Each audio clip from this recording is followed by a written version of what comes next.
Ici Satou. Dans les romans, les détectives tombent toujours sur des crimes, au point qu'on surnomme même certains personnages des aimants à mystère. J'envie leur capacité à identifier le coupable à chaque fois, mais je ne voudrais surtout pas être à leur place. De qui ça vient? De la princesse Sistina, on dirait. Ai-je dit à Arisa, qui avait envoyé la lettre du pigeon voyageur. Adultère. Ce n'est pas ça. Tiens, regarde. Une enquête? La lettre demandait de l'aider à enquêter sur les incidents du monstre à la corde rouge. Je croyais que la princesse enquêtait sur la raison pour laquelle les cerisiers ne fleurissent pas. On dirait qu'elle pense que les monstres pourraient y être pour quelque chose. J'ai également montré la lettre à Arisa. Hein? Et moi qui pensais que c'était juste un prétexte pour vous piéger, maître. Ne soyez pas ridicule. Enfin, je suppose que ce ne serait pas trop surprenant après son comportement de la dernière fois. Alors que nous terminions le petit déjeuner, la princesse est arrivée en calèche. C'était un carrosse de 6 places, avec 4 chevaliers impériaux comme garde.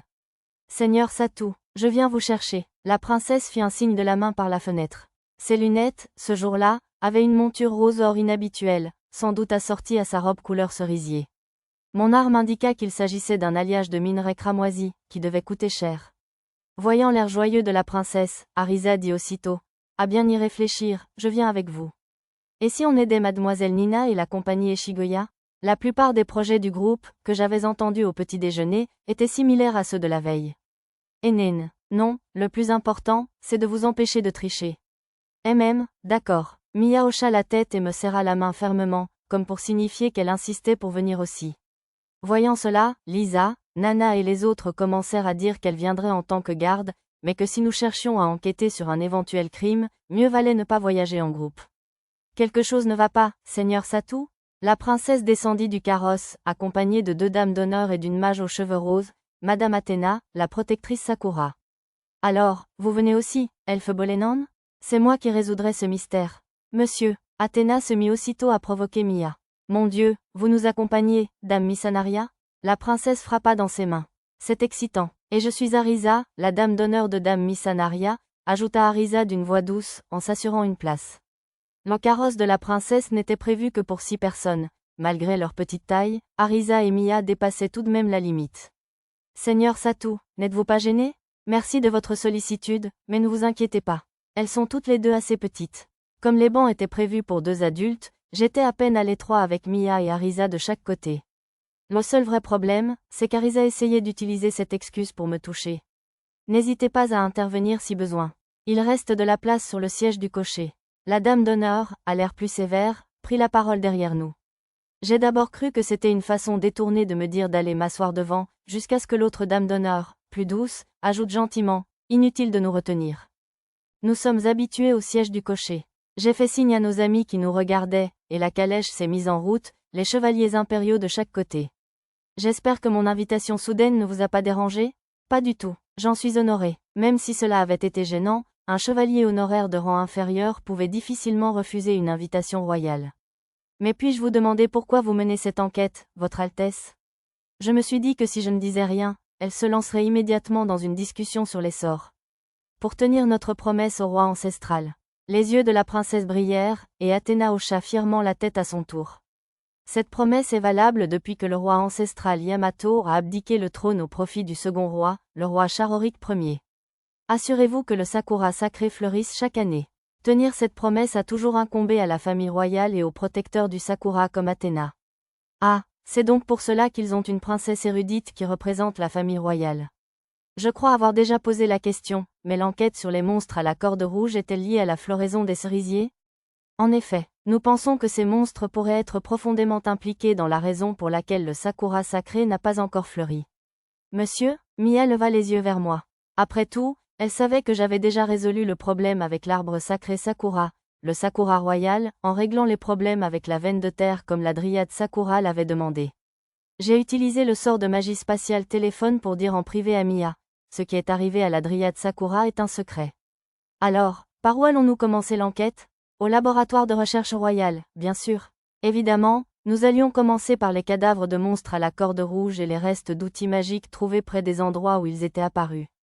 Ici, Mia est descendue du carrosse. Madame Athéna s'est précipitée à sa suite en bombant le torse. C'était mignon de voir quelqu'un qui avait l'air d'être au lycée rivaliser avec une fille qui semblait être à l'école primaire. Le cocher souriant a sorti un escabeau et a aidé la princesse et ses dames d'honneur à descendre. Maître, aidez-moi. Jetant un coup d'œil au tabouret, Arisa a tendu la main comme pour exiger d'être escortée. Bien sûr, je l'ai soulevée par la taille et l'ai déposée par terre. C'est, pas, quoi, je, voulais dire. Arisa s'agita en signe de protestation, insistant sur chaque syllabe, mais je me contentais de sourire et de l'ignorer. Main, jalouse d'Arisa, Mia insista pour me tenir la main tandis que nous nous dirigions vers l'Institut de recherche royale. En entrant dans le hall, un léger bruit de pas se fit entendre, et un homme d'un certain âge, vêtu comme un scientifique, en sortit. Mon écran de réalité augmentée m'indiqua qu'il était à la tête de cette institution. Grand Dieu, princesse Sistina, quel honneur de vous voir honorer de votre présence nos humbles demeures, votre Altesse. Je ne qualifierais pas le plus grand sanctuaire du savoir du royaume d'Humble. La voix de la princesse était froide, contrastant fortement avec la façon dont elle me parlait habituellement.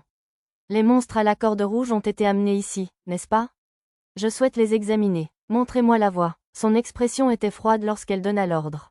Les cadavres de monstres, votre Altesse? Et eux, ils ne sont pas vraiment en état de se montrer à une princesse comme vous. Le chercheur en chef s'empressa de dissuader la princesse hautaine. Chercheur en chef, son Altesse vous a ordonné de la guider quelque part. Cessez vos bavardages et conduisez-nous-y immédiatement, ordonna la dame d'honneur, plus sévère. Mais bien sûr, étant elle-même fille de comte, elle semblait habituée à donner des ordres. Hissant le drapeau blanc, le chercheur en chef nous entraîna plus profondément dans l'institut de recherche. Ça me rappelle un peu un couloir d'école. Oui, il n'y avait pas de fenêtre, mais l'atmosphère y était similaire. Après avoir tourné plusieurs fois, nous franchissâmes une lourde porte à double battant pour entrer dans une annexe séparée. De l'autre côté du couloir se trouvait une pièce de quarantaine, séparée par une vitre, contenant le cadavre d'un monstre en corde rouge. Un chercheur en blouse blanche l'examinait, portant un masque et des lunettes de protection. N'y en a-t-il qu'un seul? Ceux que nous avons déjà examinés ont été envoyés pour élimination. Le chercheur en chef repoussa la question d'Athéna avec irritation. Peut-être nourrissait-il une rancune envers les 33 bâtons Shiga. Déjà, regardez de plus près, votre Altesse. Ce cadavre de monstre a déjà commencé à pourrir. Une fois disséqué, il vaut mieux s'en débarrasser immédiatement. Le chercheur en chef força un sourire. Mais ça ne fait même pas 2 jours. Non seulement la chair et la peau commençaient à ramollir, mais les os étaient si fragiles qu'ils se désagrégèrent au moindre contact du chercheur. Nous poursuivons nos recherches, mais il semble que les monstres à la corde rouge se décomposent et se décomposent anormalement vite après leur mort. C'est un symptôme courant chez les monstres forcés à grandir à grande vitesse par la magie noire. Un chercheur d'élite résolument sûr de lui apparut. Je n'avais jamais entendu parler de magie noire capable d'accélérer la croissance des monstres. Je vous poserai la question plus tard. Et vous, qui êtes-vous? Pardonnez mon intrusion. Je suis l'ingénieur en chef exécutif. Je m'appelle. Ne vous mêlez pas de moi si je ne vous ai pas demandé. Je vais expliquer la situation à son Altesse. Vous n'avez qu'à terminer les papiers à soumettre à son Excellence le Premier ministre. Ah, j'ai ça sous la main. Il ne vous reste plus qu'à le signer, monsieur. Le chercheur en chef fronça les sourcils devant le sourire désagréable de l'ingénieur. Sur ordre de la princesse Sistina, une des dames d'honneur prit les documents des mains de l'ingénieur en chef et les lui tendit. Arisa et Mia voulaient aussi les voir, alors je les ai tenus tous les deux en l'air pendant que nous lisions par-dessus l'épaule de la princesse. Plutôt que de tendre le cou en même temps, j'ai utilisé le sort de magie spatiale clairvoyance pour les lire. Vous avez donc pu deviner l'utilité des objets magiques. En avez-vous un sous la main? Oui, sur ce bureau. Vous pouvez regarder, mais n'y touchez pas. Vous ne pouvez pas nous le laisser casser. La princesse leva brusquement les yeux et lança un regard glacial à l'ingénieur. Toi, là-bas, ne sois pas impoli envers Seigneur Satou, un maître du développement magique. En tant que chercheur, tu devrais lui témoigner plus de respect. Maître, ce petit, enfin, ce jeune homme? Insinuez-vous que vous ne me croyez pas? Alors que le regard de la princesse s'intensifiait, le chercheur en chef baissa précipitamment la tête en guise d'excuse. Ça, il est écrit que c'est un outil d'allumage magique. Oui, c'est vrai, ils étaient tous plus qu'à moitié cassés, mais c'est assez simple à deviner. Le sort de magie pratique signal fonctionne comme une clé d'activation et active le cercle magique ou la rune de retardement à laquelle il est relié. Vous êtes censé être un maître magicien, et vous ne le savez même pas? Eh bien, je suppose que c'est logique. Ils sont passés de mode il y a des siècles. Remarquant le regard agacé de la princesse, l'ingénieur en chef changea rapidement de ton. Avez-vous déjà retardé la dernière ligne d'un chant pour modifier le timing d'invocation d'un sort? Pour faire simple, nous appelons les runes magiques dotées de ce type de fonctionnalité des runes à retardement. Il m'a expliqué qu'elles étaient autrefois largement utilisées au combat ou pour chasser les monstres en toute sécurité. Leur usage est tombé en désuétude car des mages expérimentés ou des monstres à l'œil perçant ont découvert comment les éviter, des techniques ont été développées pour éliminer les runes à retardement dans la zone, etc. De nombreuses personnes les utilisaient encore aujourd'hui, et en fouillant dans mes grimoires, j'ai trouvé plusieurs passages de chants dédiés aux runes à retardement. Tant qu'à faire, je lui ai demandé de m'en dire plus sur l'utilisation de la magie noire pour accélérer la croissance des monstres. Il m'a expliqué que ce n'était pas l'usage prévu du sort, mais un effet secondaire découvert par hasard lors d'expériences à l'Institut Royal de Recherche. J'ai retrouvé le même sort dans l'un de mes grimoires et j'ai pris note de le tester ultérieurement. Mais il n'explose pas si on utilise signal comme clé d'activation? Ce n'est pas un simple signal qui le déclenche. C'est une longueur d'onde spéciale répétée à l'infini. L'ingénieur en chef répondit poliment à la question d'Arisa. Soit les enfants ne le dérangeaient pas, soit il aimait simplement expliquer les choses. Où sont les cercles magiques trouvés à côté des outils magiques? Demanda la princesse au chercheur en chef. Nous avons ces 3 répliques dessinées par le personnel. 3, mais il y a eu 5 incidents différents, n'est-ce pas? Nous n'avons trouvé aucun cercle magique sur les 2 sites restants. Cela signifie-t-il qu'ils ont été détruits ou effacés? Difficile à dire. Il y avait des traces de monstres violents sur les 5 sites. Le chercheur en chef fusilla l'ingénieur du regard pour son interruption. De plus, nous ne savons pas si ces cercles magiques étaient réellement liés. Il y a une inscription dans les cercles, mais... L'ingénieur en chef secoua la tête. Ce ne sont peut-être que des bêtises. Un fragment? Dis donc, c'est quoi ce fragment brûlé là-bas? Mia désigna quelque chose sur le coin du bureau, et Arisa traduisit sa brève question. C'est un fragment qui a été trouvé près de l'outil magique. Ce n'est peut-être pas lié à l'incident, mais nous l'avons pris au cas où, vu le motif inhabituel. L'ingénieur compléta les propos du chercheur en chef. Tiens, ce motif. Dejima. Il ressemblait effectivement à ceux de la poterie de l'île de Dejima que nous avions vus dans l'entrepôt du marchand Weaselfolk. Vous êtes plutôt instruits pour des enfants aussi jeunes, dit l'ingénieur en chef à Arisa et Mia. Il s'agissait bien d'un objet de l'empire Weaselfolk, et elles confirmèrent que des gardes avaient déjà été envoyés enquêter. C'est aussi ici qu'ils jettent les potions démoniaques, n'est-ce pas? La princesse posa la question au chercheur en chef et demanda à parler au chercheur qui avait procédé à l'élimination. Elle faisait référence aux potions démoniaques trouvées dans l'entrepôt militaire lors de l'incident qui avait failli coûter la vie au marquis Kelton. Les potions démoniaques ont été détoxifiées avec un neutralisant et jetées dans les égouts. Les égouts. Après avoir réfléchi un instant, la princesse Sistina dit au chercheur qu'elle voulait voir où ils étaient vidés.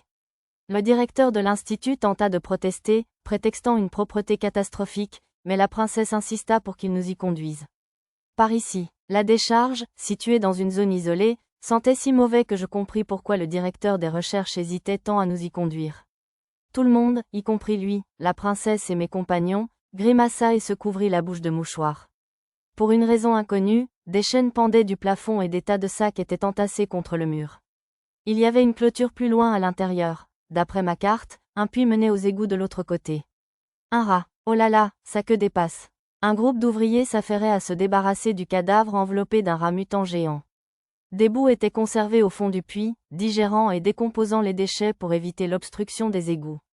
Hachez, il y a des nobles ici.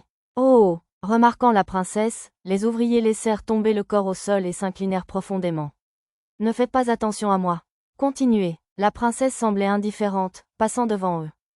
J'aperçus le corps là où il avait été déballé et remarquai quelque chose d'étrange. Examinez-vous la chair et les organes ailleurs? Non, nous. Le chercheur s'interrompit au milieu de sa phrase. Voyant que nous le regardions, les hommes recouvrirent précipitamment le corps. Que signifie tout cela? Demanda le chercheur. Nous avons récupéré des morceaux qui n'étaient pas encore pourris. Je vous avais dit de tout jeter. Où est le reste du corps? Jetez-le immédiatement. Inquiets de la colère du chercheur, les hommes découvrirent à contre-cœur les morceaux de viande cachés et les jetèrent avec le reste du corps. TCH, bande de radins. Si vous le jetez, qu'est-ce qu'on a de mal à en prendre? Arrêtez, tandis que le plus grand grommelait à voix basse, le plus petit l'arrêta. On vous a ordonné de vous en débarrasser, c'est toxique. Vous voulez mourir? Une veine perlait presque au front du chercheur tandis qu'il réprimandait les hommes. C'est le neutralisant dont vous avez parlé? Demanda la princesse au chercheur en chef, l'air indifférent aux chamailleries qui se déroulaient derrière eux. Le chercheur en chef interpella l'un des autres, visiblement incertain. Oui, juste un standard. Ces chiffres ne sont pas corrects. Le chercheur de niveau intermédiaire s'interrompit et courut vers l'étagère des neutralisants, vérifiant les livres de compte. Et, qui s'est occupé de ce traitement chimique? C'est moi. Qu'est-ce que c'est? C'était le même homme qui avait grommelé auparavant. Avez-vous mélangé le neutralisant avant de le jeter comme on vous l'avait demandé? Bien sûr, patron. J'ai bien mélangé le neutralisant avec ces potions démoniaques avant qu'on les jette. Comment as-tu su que c'était des potions démoniaques? Le regard de l'homme vacilla. Acculé par les questions du chercheur, il se mit à courir. Athéna entonna un chant pour l'arrêter. Satou, j'y vais. Je dépassai rapidement l'homme grincheux et l'appréhendais. Il tenta de résister, mais je n'allais pas perdre contre quelqu'un qui n'y connaissait rien au combat. Remarquant qu'Athéna interrompait son chant d'un air renfrogné, je baissai la tête en signe d'excuse. Bien, magnifique. Tandis que Mia et la princesse me félicitaient, j'attachai l'homme et le remis au chercheur. Visiblement résigné, l'homme avoua avoir détourné les potions démoniaques pour le marché noir. Il les plaça dans des sacs de protection faits de matériaux que les Slims ne pourraient pas approcher avant de les jeter à l'égout, avec l'intention de les récupérer à la station d'épuration. Il avait jeté un peu de neutralisant pour faire croire qu'il s'en était débarrassé correctement, mais apparemment, il s'en était lassé et s'était arrêté à environ 20% de la quantité requise. Qu'est-il arrivé aux potions démoniaques que vous avez prises? Elles n'ont pas fait beaucoup de ventes. La plupart des sacs se sont déchirés et le produit a été absorbé par cette foutue eau. L'homme esquissa un sourire narquois et cracha par terre. C'est laid, chercheur en chef. Je n'arrive pas à croire que vous laissiez d'autres personnes se charger de l'élimination d'une drogue aussi dangereuse. La princesse et Athéna réprimandèrent les chercheurs.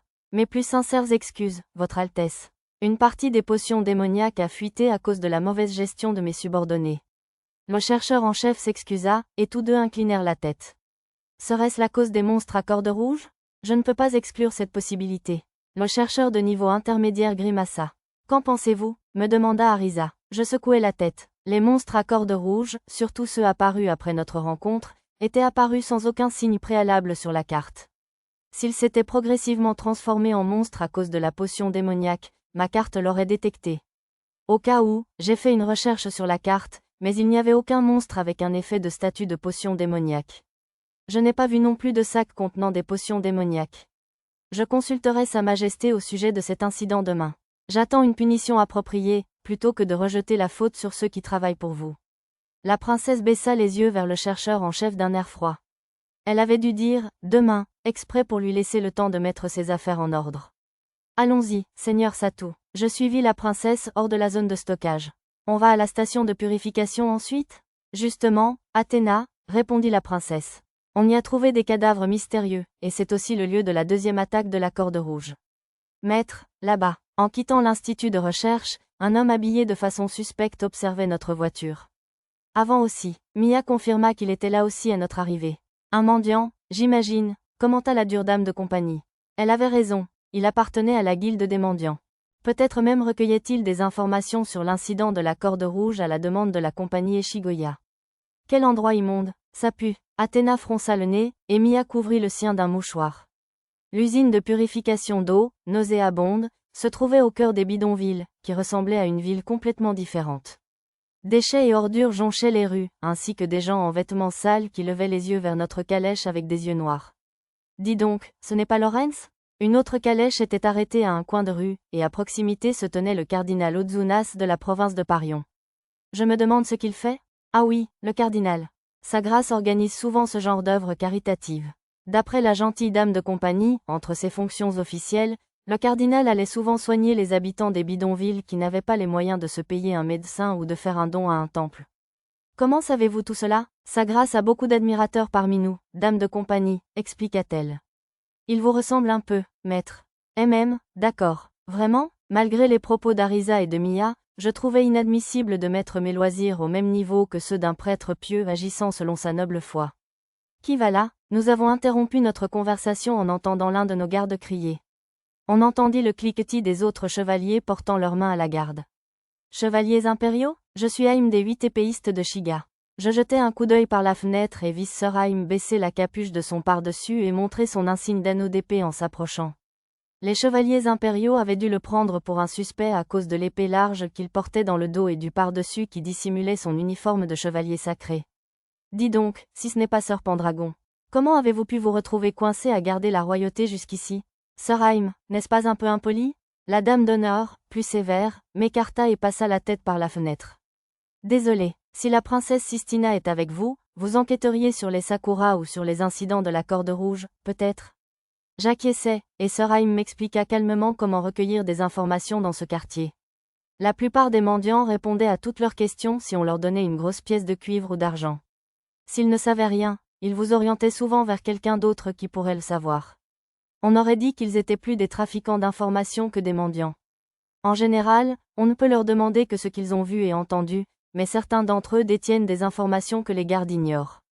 Utilisez-les à bon escient. De nombreux mendiants rôdaient autour de la station d'épuration, ce qui en faisait l'endroit idéal pour recueillir des informations. Avant de partir, Sir Haim ajouta : « Soyez prudents, cependant, cette zone est dangereuse. Si vous n'avez plus rien à faire ici, mieux vaut partir rapidement. Nous devrions continuer à avancer, nous aussi. » Après nous être séparés de Sir Haim, nous avons franchi une grille en fer forgé pour entrer dans la station d'épuration. Il y avait plusieurs réservoirs d'eau, et les déchets qui entraient par les égouts s'accumulaient dans une zone séparée. Je ne sais pas comment c'est possible, mais l'odeur est encore pire ici qu'à l'extérieur. Ça pue. Arisa grimaça, et Mia forma un X devant son visage avec ses doigts.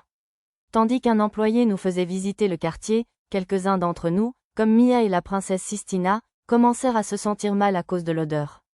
La gentille dame d'honneur utilisa alors le sortilège de la magie du vent, purificateur d'air, à plusieurs reprises. Tiens, ça fait beaucoup de déchets. Et des gens, comme l'avait dit Arisa, plusieurs habitants du bidonville s'étaient infiltrés dans le quartier des ordures et fouillaient dans les poubelles. L'entreprise Eshigoya avait créé des emplois, mais visiblement, il n'y en avait toujours pas assez pour tout le monde. Peut-être devrais-je créer une ville minière entière, ou quelque chose où beaucoup de gens pourraient gagner décemment leur vie.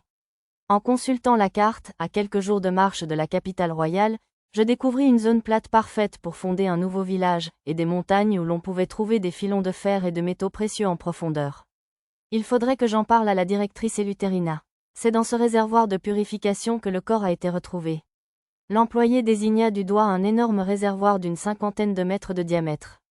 La surface de l'eau était à environ 5 mètres, et elle était bien trop boueuse pour en évaluer la profondeur. Plus de la moitié était recouverte de détritus et de feuilles, avec plusieurs bouts flottant à la surface. De nombreux tuyaux en terre dépassaient du réservoir, d'où l'eau s'écoulait lentement. Tiens, Arisa essaya de regarder à l'intérieur, mais se pinça le nez et gémit. Elle avait dû sortir de la portée du sort, purificateur d'air, de la gentille dame de compagnie. Veuillez retenir votre respiration si vous souhaitez observer l'intérieur du réservoir. C'est dangereux. L'employé avertit qu'en plus de l'odeur, il pouvait même dégager des gaz nocifs en de rares occasions. C'est aussi là que le monstre est apparu. À quoi ce réservoir est-il relié ? À toute la capitale royale. L'employé répondit à la question de la princesse par l'intermédiaire d'une dame d'honneur. C'est un cadavre là-bas ? Un cadavre flottait parmi les déchets. On aurait dit un crocodile à première vue, mais c'était en fait un homme lézard mort. Ah, vous avez raison. J'appelle le responsable immédiatement. L'employé hocha la tête sans surprise et demanda à un employé à proximité de se présenter au bureau. Ce serait un incident majeur au Japon. Apparemment pas dans le royaume de Shiga, où la vie n'était pas aussi précieuse. Une fois le cadavre repêché du réservoir, l'un des gardes arrivés après avoir reçu le rapport put l'identifier. Je reconnais ce visage. C'est un artisan d'outils magiques de seconde zone, sans licence, qui vivait dans les bas-fonds. Cette profession me dit quelque chose. Cet homme lézard aurait-il pu être réduit au silence à cause des incidents de la corde rouge, lui aussi ?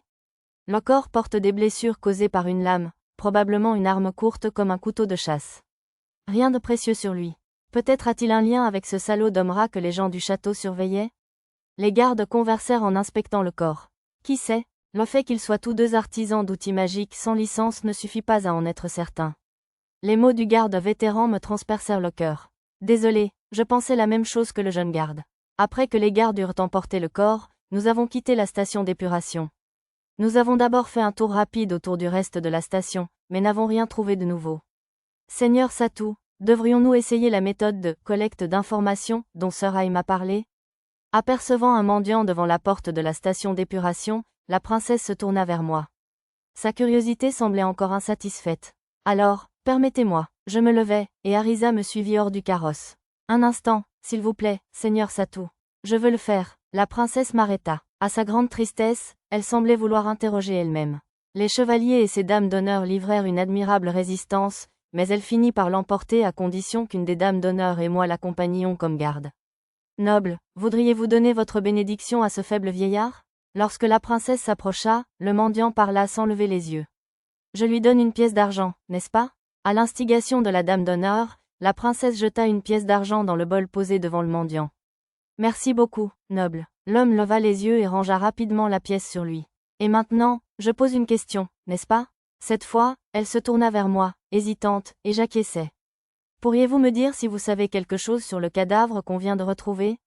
Ah, l'artisan d'outils magiques sans licence, Getoka. Il dormait dans une cabane délabrée sur la vieille route des toits effondrés et passait le plus clair de son temps à boire des boissons bon marché dans ce bar là-bas et à s'évanouir dans un tas d'ordures. Quel radin! Oh, c'est plus d'informations que ce que les gardes nous ont donné. J'ai examiné la maison de l'artisan décédé grâce à ma carte et utilisé le sort de magie spatiale clairvoyance pour jeter un coup d'œil dans sa chambre. À ma grande surprise, les gardes avaient déjà commencé à fouiller les lieux et ils ont trouvé un outil magique dans un coin de la pièce encombrée. Bien que de forme différente, son circuit était similaire à celui de l'outil magique brisé retrouvé lors de l'incident de la corde rouge. Avez-vous une idée de qui a bien pu le tuer? Le mendiant ignora la question de la princesse, regardant de côté et se grattant la tête. Je suppose que c'était tout ce qu'on obtenait pour la première pièce d'argent. La princesse en déposa une autre dans le bol du mendiant, et il répondit sans se retourner. Probablement quelqu'un qui essaie de le faire taire, ou de le voler. Hier soir encore, il se vantait d'avoir fait fortune sur un gros contrat, d'avoir offert des verres à tout le monde et d'avoir payé des dames lézards pour le servir. Savez-vous qui était le client pour ce travail? La princesse ajouta une autre pièce dans le bol en parlant. Je ne l'ai pas vu moi-même, mais tout ce que je sais, c'est que c'était un homme bête à la fourrure marron clair. Avez-vous d'autres informations? Elle laissa tomber une autre pièce. Pas sur cet homme bête, non. Autre chose qui vous semble importante? Il y a un moment, mais un type avec un drôle d'accent achetait tous les esclaves abandonnés dans les bas-fonds. L'un de ces esclaves a été retrouvé mort dans cette station d'épuration, on aurait dit qu'on l'avait mâché et recraché. Le mendiant ajouta que cela s'était produit le lendemain matin des incidents monstrueux. Rapportez tout ça aux gardes. La dame d'honneur changea de place avec l'autre et courut le faire. Dites donc, je sais où ils les ont emmenés. Un enfant assis près du vieil homme esquissa un large sourire et me tendit la main. Je plaçai une pièce d'argent dans sa paume, car la princesse ne semblait pas comprendre. Juste ici, le gamin des rues désigna une porte donnant sur les tunnels souterrains, cachés derrière des buissons. C'était là que l'étranger qui avait acheté une grande quantité d'esclaves abandonnés s'était rendu. Merci, ça m'a été d'une grande aide. Je remerciai le garçon et lui tendis un gros bonbon en guise de pourboire. Il le fourra dans sa bouche, bondit de joie devant la douceur et partit avec un sourire. Je vais chercher son Altesse. Sire Pendragon, assurez-vous qu'il n'y ait personne de suspect à l'intérieur. Sur ce, le chevalier qui m'accompagnait retourna là où la princesse et les autres attendaient. Ils étaient restés, car l'endroit était envahi par les mauvaises herbes. La seule personne avec moi maintenant était Arisa, qui chevauchait mes épaules. Mia avait perdu contre elle à pierre-feuille-ciseaux et était restée avec la princesse. Avez-vous une idée des informations qu'ils ont trouvées à la compagnie Eshigoya? Oui, ils ont appris tout ce que le mendiant vient de nous dire, et même plus. J'avais appelé la compagnie Eshigoya par téléphone pendant notre trajet en calèche et obtenu des informations que j'ai transmises à Arisa. Il y avait des informations sur ce tunnel souterrain et des rumeurs selon lesquelles des individus suspects y auraient été aperçus. Partageons ça avec Mia aussi. Arisa a connecté le sort de magie spatiale, conversation tactique, pour que nous puissions nous entendre tous les trois. Y avait-il quelque chose au sujet de ces esclaves abandonnés? Rien de nouveau, non. Je leur ai demandé de mener une enquête complémentaire. Je leur ai notamment demandé d'essayer de trouver les noms des esclaves et des informations sur la personne qui les avait achetés. Si je connaissais leurs noms, je pourrais trouver leur position actuelle grâce à ma recherche cartographique. Je voulais essayer d'obtenir ces informations auprès des marchands d'esclaves locaux, mais la princesse voulait donner la priorité à cette partie de l'enquête, alors nous voilà. Après avoir vérifié les lieux, allons-nous essayer de retrouver la famille de cette victime? J'imagine, je leur ai parlé de la maison de l'homme lézard que j'avais découverte grâce à la clairvoyance. Oui, je suppose qu'ils devraient y accorder la priorité. Puisque les gardes enquêtent, peut-être devrions-nous attendre d'avoir les résultats pour enquêter sur la famille? Notre enquête n'étant qu'une réflexion secondaire, je n'ai vu aucun inconvénient à suivre l'instinct de la princesse. Les gardes et les subordonnés du Premier ministre menaient déjà une enquête approfondie. On dirait qu'ils sont presque arrivés. Au-delà des hautes herbes, des casques de garde apparurent. Route de terre Tsushinomichi. Madame Athéna utilisa un sort qui écarta les herbes pour créer un chemin. Le sol autrefois accidenté fut parfaitement nivelé. C'était une maîtrise magique impressionnante. Allez-y, Votre Altesse. Merci, Athéna. La princesse s'approcha, entourée de ses gardes et de son entourage. Désolée de vous avoir fait attendre, Seigneur Satou. Est-ce bien ici? Oui, on dirait. J'ai pointé du doigt la porte des tunnels. Des chaînes entouraient la poignée de la porte, apparemment solide, maintenue par un gros cadenas. On dirait qu'elle est verrouillée, mais... J'ai tiré légèrement sur les chaînes, et elles se sont brisées avec un bruit sec. Les chaînes sont devenues cassantes. Un cadenas solide ne sert à rien si les chaînes qui y sont attachées ne le sont pas. Cassantes? L'un des chevaliers impériaux a tiré sur les chaînes, l'air perplexe, mais je l'ai ignoré. Dès que j'ai ouvert la porte, une odeur nauséabonde s'est envolée. Il faudrait une sacrée détermination pour y entrer. Allez, sortez, Votre Altesse, veuillez patienter. La princesse a tenté de franchir la porte, mais ses gardes l'ont arrêtée. Pourquoi essayez-vous encore de m'arrêter après tout ce chemin? Comme le dit le dicton, on ne peut espérer gagner un trésor sans entrer dans l'antre du dragon, hein? La princesse prononça quelque chose qui me rappela le proverbe japonais, on ne peut acquérir un tigreau sans entrer dans la tanière du tigre, en entrant malgré les protestations de ses dames d'honneur et de ses chevaliers. Ah, je ne peux pas aller plus loin. Mais elle gâcha quelque peu l'effet en ressortant aussitôt en larmes à cause de l'odeur. C'était sans doute normal. L'odeur qui émanait de l'autre côté de la porte était encore pire que celle de la station d'épuration. Même purificateur d'air ne peut pas le purifier complètement, fit remarquer la dame de compagnie experte en magie du vent, même si je suppose qu'elle avait volontairement affaibli son sort pour protéger la princesse d'un danger potentiel. Votre Altesse, veuillez patienter ici avec les autres. Je vais enquêter seule. C'est dangereux d'y aller seule, maître. Emmenez-moi avec Mia. Je vais bien. J'ai besoin que vous restiez ici et que vous aidiez la princesse à évacuer en cas d'urgence.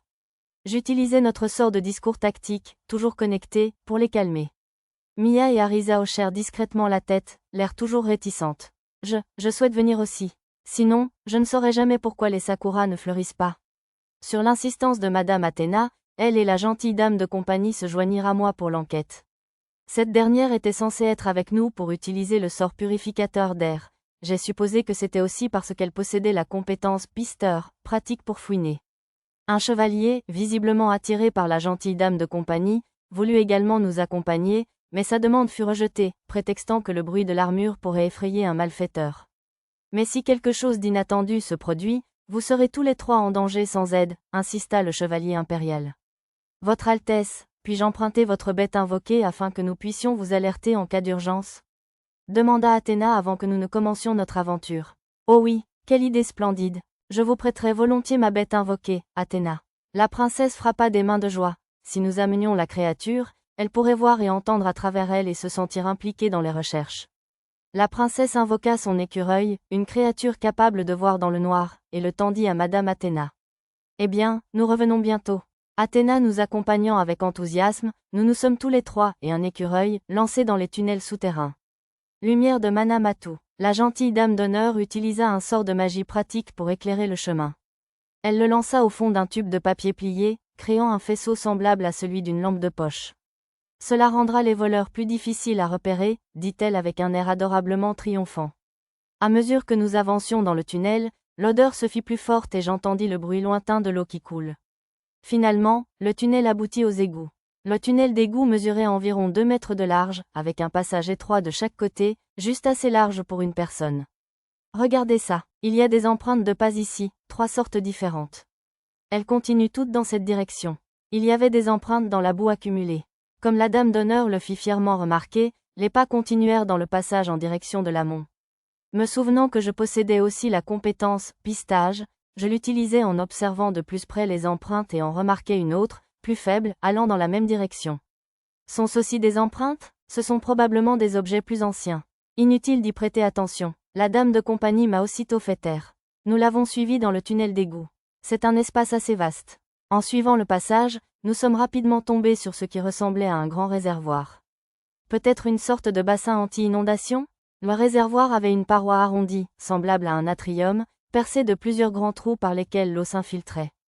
Là-bas, je vois une main. Madame Athéna a repéré un cadavre flottant dans l'eau.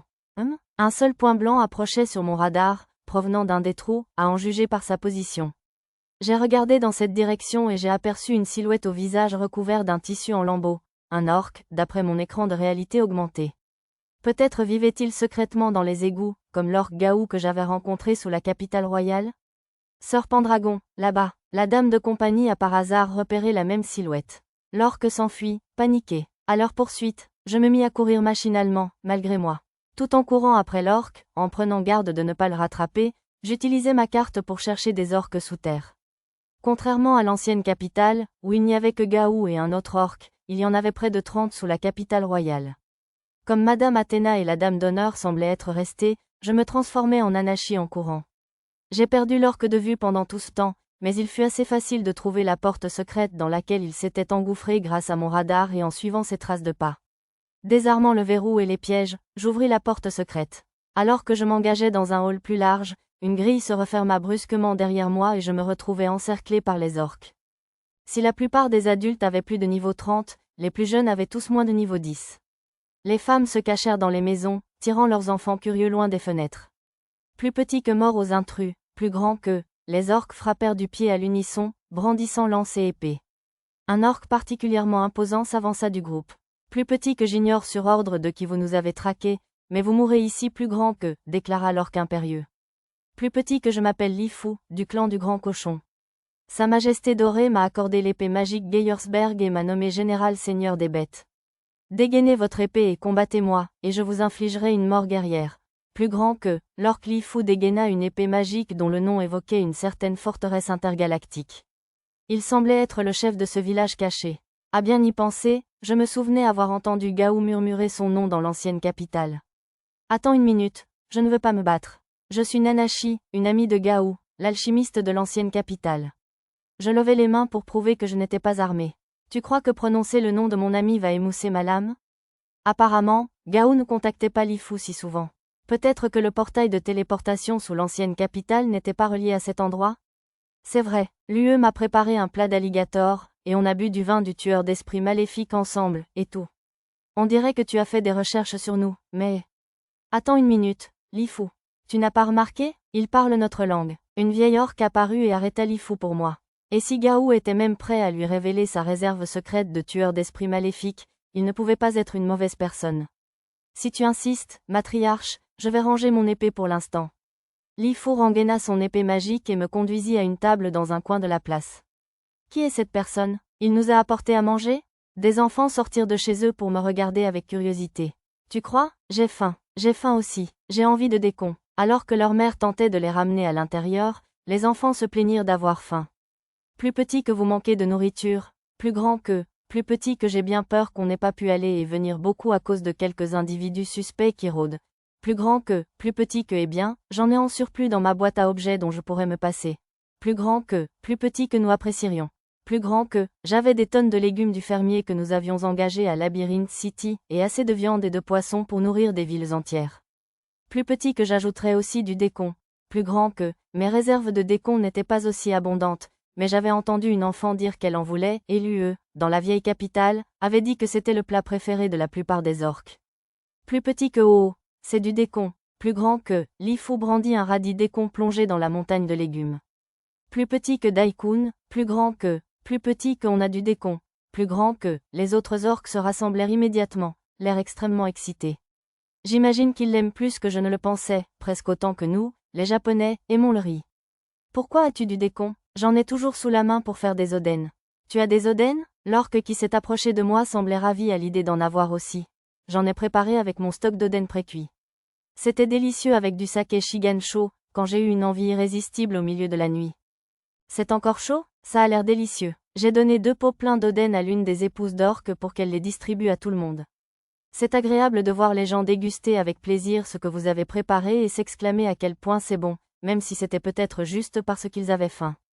De bonne humeur, j'ai aussi donné ma recette d'oden à cette même orque, ainsi que du varech et d'autres assaisonnements pour préparer le bouillon. Maître, comment ça se passe là-dedans? Atenachi m'a dit que vous aviez couru après une personne suspecte et que vous n'étiez pas revenu. Arisa m'a contacté par Tactical Talk. De toute évidence, la princesse avait eu des nouvelles d'Athéna par l'intermédiaire de la bête invoquée. Désolé, j'ai croisé quelqu'un que je connaissais et je me suis laissé distraire par sa conversation. Ne vous inquiétez pas pour moi, dites simplement à la princesse d'attendre encore un peu. Je reviendrai au plus vite. Quelqu'un que vous connaissiez, dans les tunnels souterrains? Enfin, si vous le dites. Je vous recontacterai si le temps presse. Merci. Comme Athéna et la dame de compagnie devaient être inquiètes, j'ai décidé de m'en occuper rapidement et de rentrer. J'ai cherché Lifu et je me suis dirigé vers lui. Plus petit que merci, Nanashi. Maintenant, nos enfants ne meurent plus de faim. Plus grand que, plus petit que ravi de l'apprendre. Plus grand que, j'ai hoché la tête légèrement et je suis passé au sujet principal.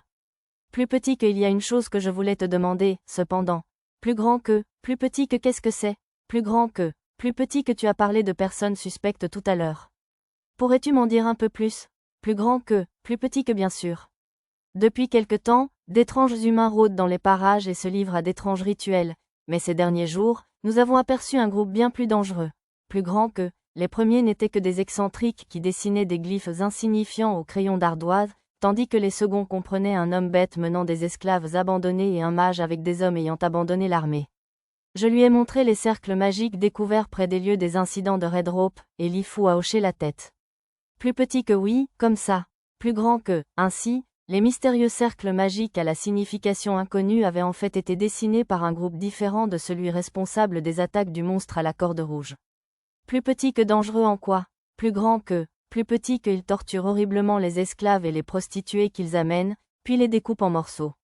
Si la matriarche ne nous avait pas ordonné de nous abstenir de toute relation avec ceux du monde extérieur, je les aurais abattus depuis longtemps de ma propre lame. Lifu avait l'air amer. Si vous souhaitez en savoir plus, puis-je vous montrer le chemin? Je doute qu'ils soient encore là, mais si les corps de leurs victimes sont encore là, plus grands qu'eux, ils semblaient vouloir que je rapporte les corps pour un enterrement décent. J'ai suivi Lifu jusqu'à la cachette du groupe, ou du moins, l'endroit où ils pratiquaient la torture. C'était une grande pièce qui sentait la putréfaction, pleine de corps en piteux état. Je ne suis pas du tout doué pour le sang, alors j'ai fait de mon mieux pour ne pas les regarder directement en inspectant la zone. Le centre du sol était creusé en forme de bol, rempli d'un liquide bouillonnant de mousse. Des chaînes pendaient du plafond, et il y avait des instruments de torture et un cercle magique suspect autour du bassin. Plus petit que c'est, plus grand que, ce n'était pas une simple malédiction, inventée comme les autres. Cela ressemblait à celle liée au démon que j'avais vu dans la cachette des pillards, dans la strate supérieure du labyrinthe. Plus petit que quelle horreur. Ce cercle magique est dessiné avec du sang. Plus grand que, juste au moment où Lifu murmurait ces mots, le cercle magique s'activa et une lueur rouge sombre. Plus petit que recule, Nanashi. Plus grand que, rugit Lifu en sautant du cercle. Un point rouge apparut sur mon radar près du fond du bassin. De nouveaux matériaux, Boing? Un épais liquide rose commença à s'élever du bassin, jonché de cadavres et de détritus. D'après mon art, il s'agissait d'un démon intermédiaire de niveau 41. Un orc est un matériau rare, Boing. Cet invocateur aime vraiment expérimenter, Boing. Je vais travailler d'arrache-pied sur cette nouvelle pilule de graines de monstre, Boing. D'où viens-tu? Le démon n'était pas apparu sur mon radar auparavant. Des brèches, Boing. On se cache dans les brèches que notre Seigneur nous a données, Boing. Il a même pris la peine d'ouvrir un espace noir, comme une boîte à objets, pour me faire une démonstration. Je vois, c'est donc une capacité semblable à une boîte à objets que l'utilisateur peut utiliser pour se cacher. Cela expliquerait pourquoi il n'est pas apparu sur ma carte ni sur mon radar. J'ai parcouru les informations détaillées du démon. Sa compétence inhérente, spécifique à sa race, ni de démon, semblait la plus probable pour expliquer comment il utilisait ces soi-disant trous. J'ai placé un marqueur sur le démon au cas où il s'échapperait. Tant qu'à faire, j'ai utilisé le langage tactique pour informer Arisa. J'ai trouvé un démon intermédiaire. Je suis sur le point de le détruire. C'est vous qui avez lâché des monstres dans la capitale royale? Avec la capacité de cette chose, il serait probablement possible de cacher des monstres dans les trous et d'échapper à ma recherche sur la carte. Qu'est-ce que tu veux dire, Boing? Si tu demandes une chose aussi déplacée, tu ne dois pas travailler pour mon seigneur, Boing? Vous devez être des imbéciles qui sont entrés par erreur, Boing. Hors sujet, 1. J'imagine qu'il y avait d'autres moyens de cacher des monstres, comme la magie spatiale avancée. Quitte à invoquer, aucun nom d'invocateur ne figurait dans les informations détaillées de ce démon. Cela signifiait simplement que l'invocateur avait un accord verbal avec le démon, et non un contrôle sur lui. J'ai fouillé ma carte. Il y avait moins de 20 personnes maîtrisant la magie d'invocation dans la capitale royale, dont la princesse Sistina. L'une d'elles a donc dû invoquer le démon ici. Non, je ne pouvais pas l'affirmer avec certitude, car il y avait aussi des objets d'invocation comme celui qui avait servi à attaquer Damelmina, des 8 épéistes de Shiga, à Labyrinth City. Comme si j'allais te le dire, Boing. Le démon à la voix perplexe lança des antennes roses vers moi. Elles se divisèrent en plus petites vrilles juste avant de m'atteindre, se transformant en lames épineuses qui scintillaient comme du métal. Tranche. Lifu utilisa l'épée magique Geyersberg pour couper toutes les antennes aiguisées d'un coup. Plus petit que fragile chose. Tu as fini de recueillir des informations? Plus grand que, la lame de minerai cramoisi s'illumina de la magie de Lifu. Plus petit que ouais, je ne pense pas que ça me dira autre chose. Plus grand que, plus petit que je vois. Alors ça ne te dérange pas que je la coupe? Plus grand que, plus petit que ça me va, mais je croyais que tu n'étais pas censé t'impliquer avec des étrangers. plus grand que, plus petit que ces règles ne s'appliquent pas aux démons. Plus grand que, PWYOYO PWYOYO. Le démon part à l'attaque et souleva davantage de slime du sol, prenant une forme que je ne peux décrire que comme une pieuvre instable. Plus petit que style épée orque, troisième forme, trancheur de fer, plus grand que, l'épée de Lifu découpa le démon, mais sa forme amorphe se reconstitua aussitôt. Ça ne sert à rien, Boing. Les lames n'ont aucun effet sur moi, Boing. Alors que le démon tentait de contre-attaquer Lifu, je le projetais contre le mur d'un coup de pied. Inutile, Boing. Les coups ne m'affectent pas non plus, Boing. Le démon rebondit comme pour nous provoquer. Cependant, sa barre de vie avait baissé suite aux 2 attaques. Il devait y résister, mais dire qu'elle n'avait aucun effet était du bluff. Plus petit que enchantement de flamme Matoenba, plus grand que, Lifu créa des flammes qui s'enroulèrent autour de la lame de minerai cramoisi, très résistante à la chaleur, comme un serpent. Je suppose qu'il comptait combattre le slime par le feu. PWYOYO. La surface du démon Boing ondulait et d'innombrables pics fusaient vers Lifu. Plus petit que de tels mouvements ne pourraient jamais vaincre un chevalier de sa majesté dorée. Plus grand que, Lifu utilisa une maîtrise de l'épée et des mouvements corporels impressionnants pour parer de justesse et éviter toutes les attaques. Plus petit que style d'épée orque, sixième forme, brise-flamme, plus grand que, Lifu utilisa son épée magique entrelacée de flammes pour trancher et brûler le démon Boing qui tentait de se rapprocher de lui. BZZOO. Le démon hurla de douleur. Paie plutôt bien, Boing. Mais ne sous-estime pas les démons, Boing. Du sang coula du flanc de Lifu. Plus petit que Enen, alors tu m'as coupé comme je t'ai transpercé. Plus grand que, Lifu s'interrompit, crachant du sang et se tenant le flanc. Plus petit que Poison, la lâcheté typique des démons. Plus grand que, c'est comme ça, les démons, Boing. Continue à me montrer ton délicieux mépris et ta rage, Boing. Le démon reprit sa forme intacte. Où est passé l'autre, Boing? Juste là. J'utilisais téléportation pour me faufiler jusqu'au démon en un éclair et le couper en 2 avec Clédiam celui. Les lames B n'ont aucun effet, Beau. Ensuite, j'utilisais le sort gel d'eau sur la surface agrandie où je l'avais coupé. BYZZOO. Le démon hurla de nouveau. Ce n'est pas suffisant pour me geler, Boing. Tandis que le démon fulminait, j'activais gel d'eau encore et encore. Par précaution, j'y ajoutais quelques drains de mana pour lui voler sa magie tant qu'à faire. Je ne vais pas geler, Boing. Je jure que je ne vais pas geler, Boing.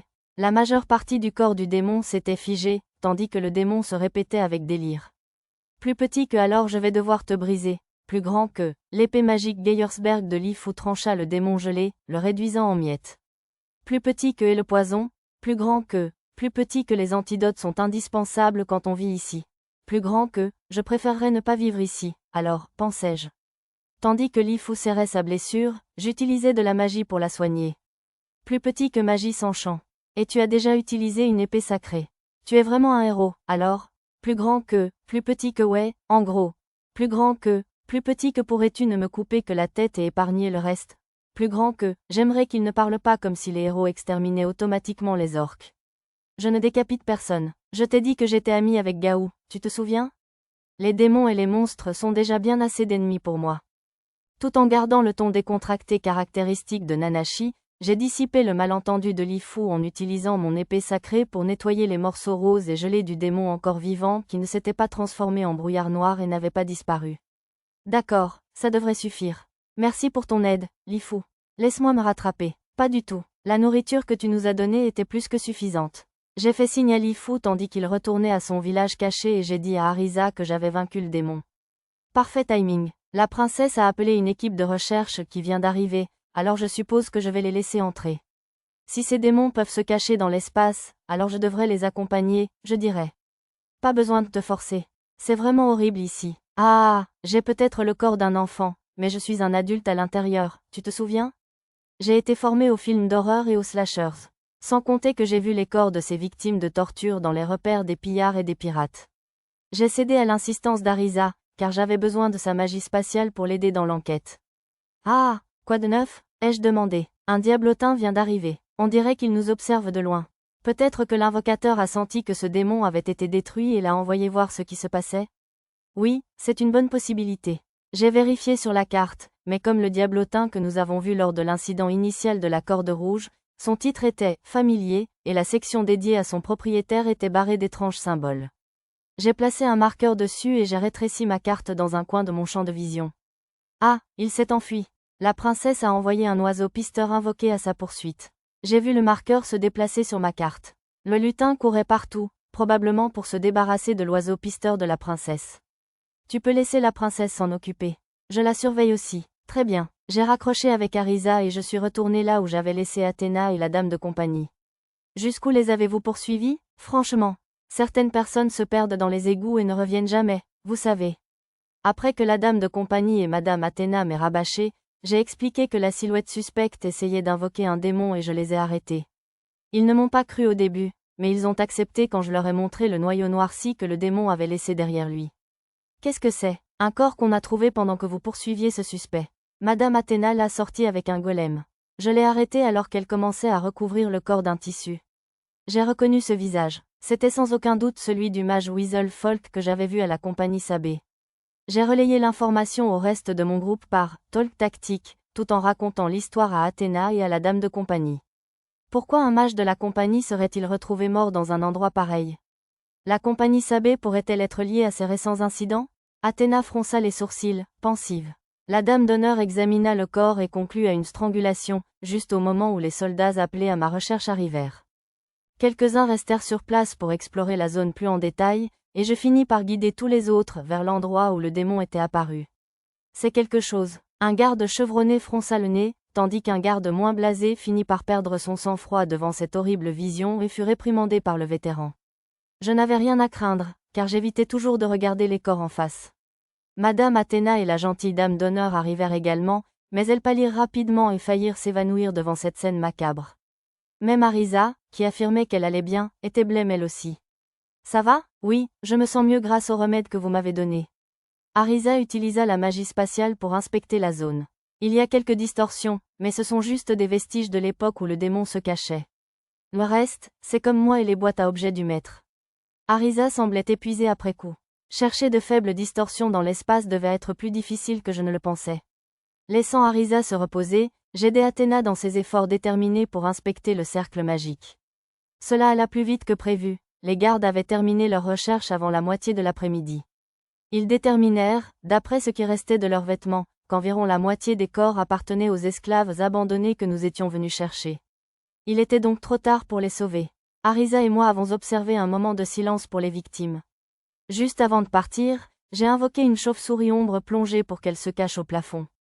Ainsi, si les coupables revenaient ici, je pourrais les suivre. Nous devions les attraper et les traduire en justice, honorer ces victimes et empêcher qu'il n'y en ait de nouvelles. Satou. Tandis que l'air frais me berçait l'âme, Mia utilisa bulle nettoyante pour nettoyer Arisa et moi de la crasse. J'utilisais le sort de magie pratique déodorant en même temps que son sort. Merci, Mia. Ce fut un grand soulagement, car je ne pouvais pas utiliser les sorts de magie pratique comme déodorant et lavage doux devant les gardes. Graines de monstre? Demanda Mia. On n'en a pas trouvé, répondit Arisa. J'avais déjà informé les deux femmes de ce que j'avais appris lors du combat contre le démon. J'ai aussi cherché sur la carte les pilules appelées graines de monstre, mais je n'en ai pas vu près de l'endroit où se trouvait le démon. Il n'y eut qu'une seule touche, à un endroit inattendu. Belette. Oui, très probablement. Effectivement, la seule touche se trouvait dans une salle de la compagnie Sabé, dirigée par Monsieur Omimudori de l'Empire des Belettes. Il ne reste plus qu'à voir où finit ce lutin que la bête invoquée par la princesse poursuit. Nous avons regardé la princesse, qui poursuivait toujours sa poursuite grâce à son invocation. Ah, elle s'est encore enfuie. Elle est sous un arbre, cette fois? Ah H. Ce lâche a renversé le support d'un étal pour essayer de me secouer. Je jure que je ne la laisserai pas filer. La princesse Sistina était encore pleine d'énergie malgré la poursuite qui durait depuis si longtemps. Elle se penchait sans cesse d'un côté à l'autre, synchronisant les mouvements de sa bête invoquée. C'était un peu mignon, comme quelqu'un qui se penche d'avant en arrière dans les jeux de course. Ah, je l'ai perdue. Où est-elle passée? Là, il y a des gens et des golems. On est dans la cour d'une compagnie, elle est entrée dans une pièce du manoir, aïe. La princesse se saisit le front d'une main, puis frappa la chaise où elle était assise, frustrée. Je suis désolée, Seigneur Satou. Ma bête invoquée a été vaincue. Je crois que c'était une compagnie commerciale, mais on a tellement couru que je ne sais plus où. Elle m'a regardée avec détresse. C'est bon, je sais où il est. Je l'ai suivi sur mon radar tout du long. L'endroit où sa bête invoquée avait disparu était le même que celui évoqué lors de ma conversation avec Arisa au sujet des graines de monstre, la compagnie Sabé. Le lutin entra dans la pièce contenant la graine de monstre, puis disparut de ma carte. Puisqu'elle avait également disparu de ma liste de marqueurs, celui qui l'avait invoquée l'avait probablement ignorée. Vous avez mentionné avoir déjà vu des golems. Y avait-il quelqu'un chevauchant dans la zone de la tête du golem, par hasard? Oui. J'ai posé quelques questions supplémentaires, puis j'ai confirmé qu'il s'agissait de la compagnie Sabé. Le mage mort de la compagnie retrouvé près d'une cérémonie suspecte. Le fragment de l'île de Dejima découvert sur les lieux d'une attaque de corde rouge. La compagnie Sabé vend des pierres maudites. La personne qui a commandé l'outil magique était un homme bête. Et le lutin apparu après que le seigneur Satou a vaincu ce démon s'est enfui à cet endroit précis. La princesse marmonna toutes les informations que nous avions recueillies jusqu'ici. Aucun doute, la compagnie Sabé est derrière les incidents de la corde rouge. La princesse Sistina semblait sur le point de s'exclamer « Affaire classée » ou quelque chose du genre. Elle insista pour que nous allions arrêter les coupables immédiatement, et nous nous rendîmes avec les renforts, qui étaient en fait les agents des services secrets du Premier ministre déguisés en garde à la compagnie Sabé. N'est-il pas un peu tôt pour procéder au contre-interrogatoire? Suggéra poliment Arisa. La princesse déclara cependant avec assurance que tout se passerait bien, et nous arrivâmes à destination sans que personne ne tente de l'arrêter. Je pensais bien que nous manquions un peu de preuves, mais vu les circonstances, je me disais aussi qu'il était probablement le coupable. Elle, si ce n'est pas Sœur Pendragon. Et vous êtes accompagné d'une jeune femme particulièrement distinguée aujourd'hui. Rebonjour, monsieur Omimudori. Je vous remercie de nous recevoir si vite. Dès notre arrivée, nous avons rapidement pu obtenir un rendez-vous avec monsieur Omimudori grâce au pouvoir royal de la princesse.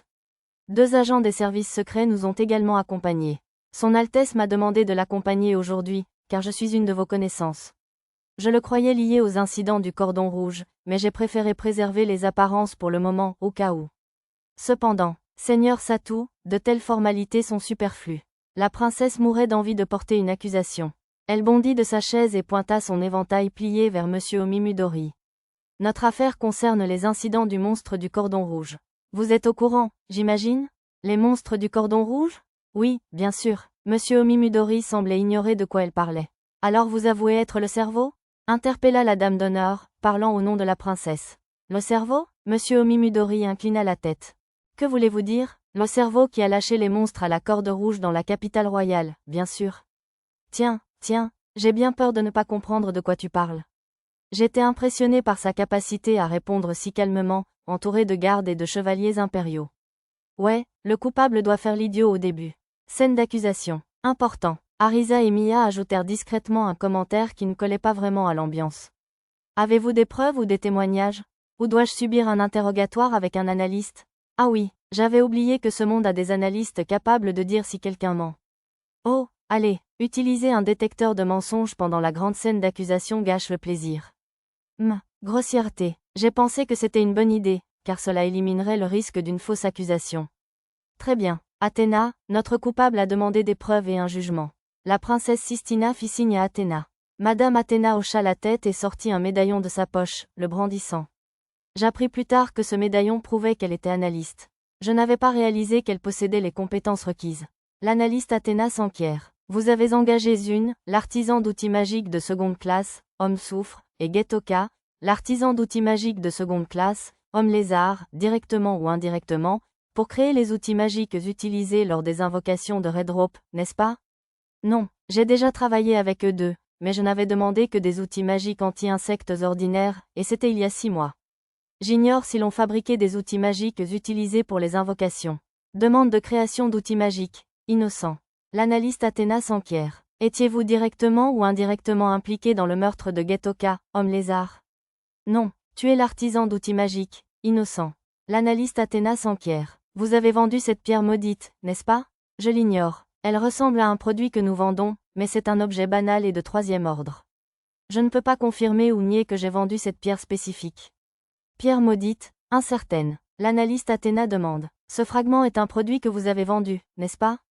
Je l'ignore. C'est sans aucun doute un artefact de l'île de Dejima, et j'ai vendu des pots et des récipients similaires, mais ils sont assez courants sur l'île. Je ne peux pas dire avec certitude si celui-ci a été vendu par ma compagnie ou par un autre marchand.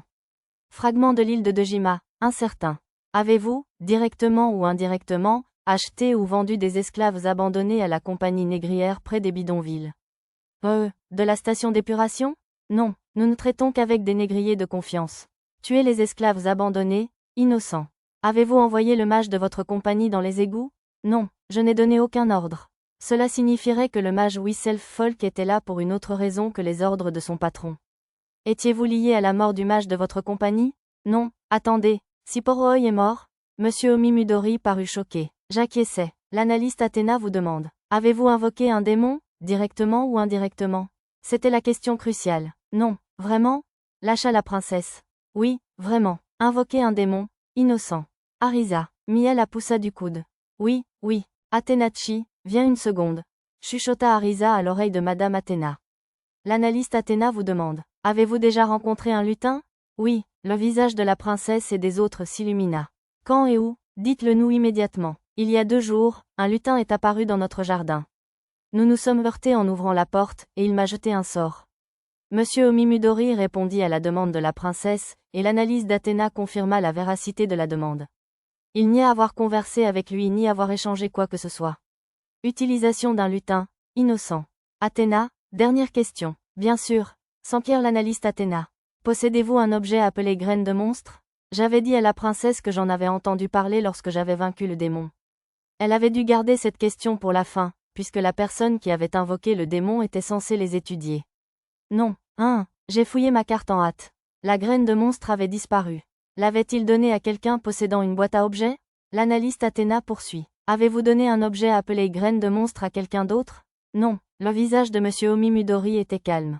Que se passe-t-il ici? J'ai regardé Athéna. Athéna? A demandé la princesse. Il dit la vérité. Possession ou transfert d'une graine de monstre, innocent. Mais elle était ici, n'est-ce pas? Oui, elle était cachée dans une boîte du bureau du président la dernière fois que j'ai vérifié. Arisa et moi avons discuté en discussion tactique. Cela signifie-t-il que quelqu'un l'a apportée et ressortie à l'insu du président? Je suppose que oui. Par précaution, je me suis risqué à poser une question. Monsieur le Président, cela peut sembler sans rapport, mais quelqu'un a-t-il pris des colis dans votre bureau ce dernier carillon? Oui, bien sûr. Il y avait de nombreuses décorations pour la fête de la majorité, demandées par des nobles, qui y étaient conservées. Il m'a expliqué qu'il les gardait dans son bureau personnel car beaucoup d'entre elles avaient une grande valeur. Je lui ai demandé de me montrer la liste. Il y avait plus d'une centaine de clients. Ça serait un travail éreintant de les enquêter tous. En tout cas, avez-vous éclairci vos soupçons à mon sujet? La princesse n'eut d'autre choix que d'acquiescer à la question de Monsieur Omimudori. Son visage était toujours indéchiffrable. Nous nous sommes séparés des agents des renseignements, qui semblaient vouloir arrêter Monsieur Omimudori pour des motifs sans rapport, et avons enquêté sur quelques autres lieux que nous avions prévu de visiter, mais malheureusement, nous n'avons pas trouvé d'autres informations ni fait de nouvelles découvertes. Nous sommes arrivés chez Sir Pendragon. La voiture s'est arrêtée et le cocher nous a interpellés. Je suis désolée de ne pas avoir pu être plus utile. Je me suis excusée auprès de la princesse. Je n'ai jamais été très douée pour les romans policiers. Quoi? Elle m'a regardée avec surprise. Que racontez-vous, Seigneur Satou? Vous avez suivi le suspect et trouvé le lieu de cet horrible rituel, et vous avez même trouvé et détruit un démon qui avait envahi la capitale royale. Elle a raison. C'est incroyable que vous ayez vaincu un démon tout seul.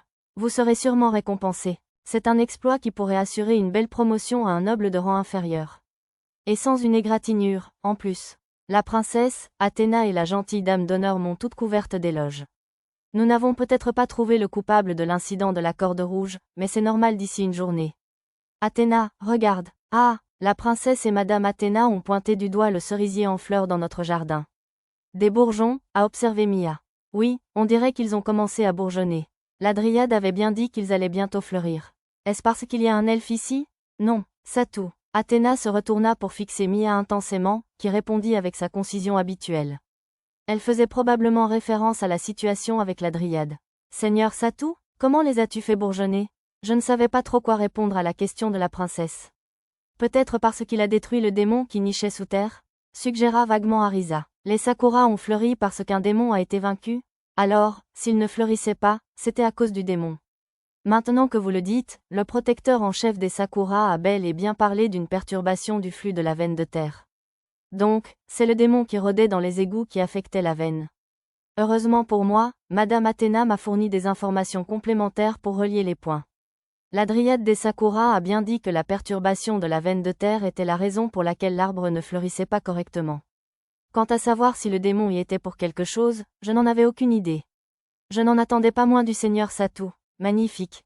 L'explication d'Athéna sembla convaincre la princesse, qui afficha un sourire encore plus éclatant que lorsqu'elle s'était précipitée dans la compagnie Sabé pour interroger le suspect. À bien y penser, je suppose que s'il enquêtait sur l'incident de la corde rouge, c'était parce qu'il soupçonnait que cela avait un lien avec le sakura qui ne fleurissait pas.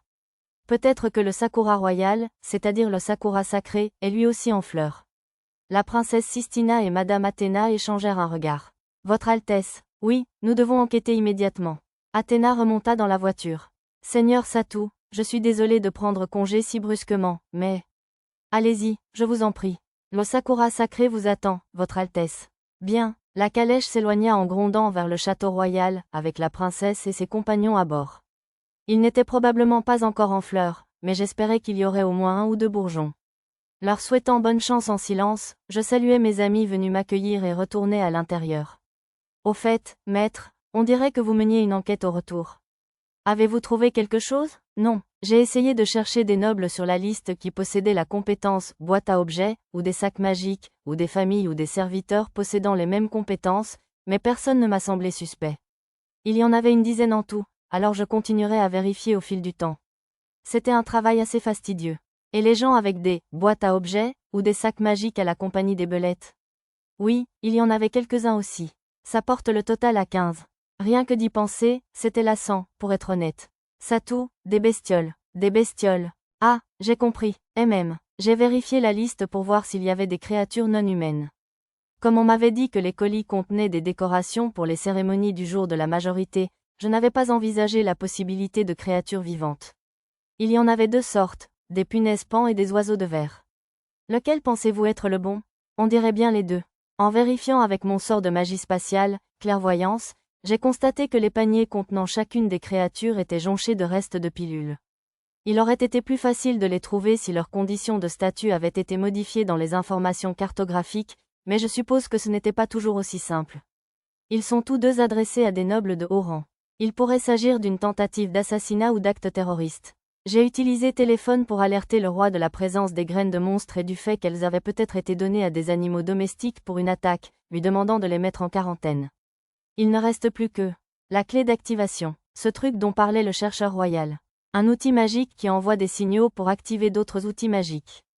En supposant que le sort de magie pratique signal serait utilisé pour les activer, et si la personne qui les a créés s'en tenait au principe de base. Je les ai trouvés. En cherchant des appareils utilisant des oscillateurs à quartz dans leur circuit pour envoyer des signaux, j'ai trouvé plusieurs indices. Une grande quantité était cachée dans l'entrepôt d'un marchand. En utilisant le téléphone et la clairvoyance pour enquêter, j'ai découvert qu'il s'agissait d'une entreprise employée par la famille Mercray. Quelques artistes de rue en possédaient également, que j'ai ajoutés à une liste. Ces appareils avaient la forme d'instruments, notamment des flûtes et des tambours. Le charmeur de serpent que nous avions vu lors de la rencontre avec la corde rouge figurait également sur la liste. Votre Majesté, j'ai d'autres informations. J'ai indiqué au roi où se trouvaient les outils magiques de signal. Encore la famille Mercray, hein? Ah oui, les suspects poursuivis par les gardes après l'incident de la corde rouge ont aussi parlé de la famille Mercray. Le roi m'a remercié et a promis d'enquêter sur l'entrepôt et les artistes de rue en question. Cela devrait régler le problème des clés d'activation. Il était probablement possible de reproduire le signal par magie, mais ce serait difficile, sauf pour les mages les plus talentueux. Par mesure de sécurité, Arisa et moi avons exploré cette nuit-là quelques endroits couverts d'épais miasmes où d'autres démons Boeing auraient pu se cacher, mais nous n'en avons trouvé aucune trace. De toute façon, ce serait trop éprouvant pour l'endurance et la magie d'Arisa de la laisser chercher au hasard. C'était peut-être la dernière. Je suppose que l'affaire est close pour l'instant, alors? Franchement, c'est affreux qu'il y ait aussi des terroristes dans ce monde.